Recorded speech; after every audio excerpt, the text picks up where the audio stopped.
Жаздың жайма шуақ күндері табиғат аясында серуендеп демалатын ең қолайлы мезгілдің бірі. Алайда жасыл желек арасында кездесетін қауіпті жәндіктерден сақ болған жөн. Солардың бірі кене. Биыл Шымкентте кене шаққаннан кейін қауіпті жұқпалы ауруға күдікпен тіркелген жағдайлар былтырғы жылмен салыстырғанда артқан. Мамандардың мәліметінше қазіргі таңда 7 дерек тіркелген. Сондықтан тұрғындарға табиғат аясында шыққанда жабық киініп, қорғаныш құралдарын пайдалану және серуеннен кейін денені мұқият тексеру ұсынылады.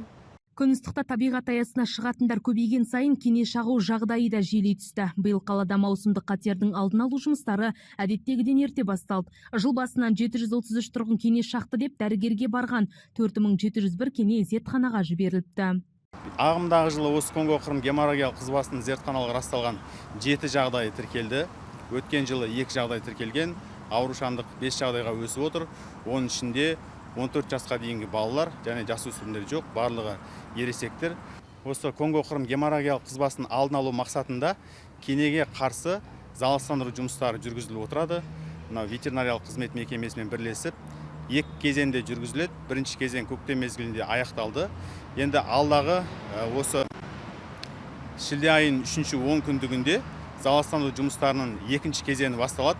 Абырой болғанда қауіпті жәндіктен инфекция жұқтырғандар дер кезінде ем алып сауығып шыққан. Осы ретте ақ халаттылар денеге жабысқан кенені өз бетінше жұлып алуға болмайды дейді. Ең дұрысы шұғыл түрде жақын маңдағы медициналық көмекке бару керек. Адамдар кене шаққаннан кейін өзін жайсыз сезінсе, одан кейін бар дене қызуы көтерілсе, болмаса қызыл бөртпелер пайда болса, өзінің жаңағы әлсіздігі, бас ауруы, соның барлығы байқалады, дененің қақсауы, сондайлар байқалса, бірден бір ол жаңағы жедел жәрдем шақыру. Енді инфекционный Конго-Қырым қанды қызбасы, осы вирус, осын таратады кенелер. Жаңа иксод кенесі, гамаз кенесінен, осы иксод кенесі біздің осы Шымкент қаласында кеңінен тараған. Оңтүстік өңірде де көптеген кездеседі. Сондықтан да осы кенелерден сақ болған жөн. Кенені жұлып тастауға болмайды, содан кейін жаңағы киінген кезде бізде жаз айы ғой, қазір көптеген демалыс аймағына барып жатыр, аппақ киінген жақсы. Ақ киімнен олар бірден көрінеді.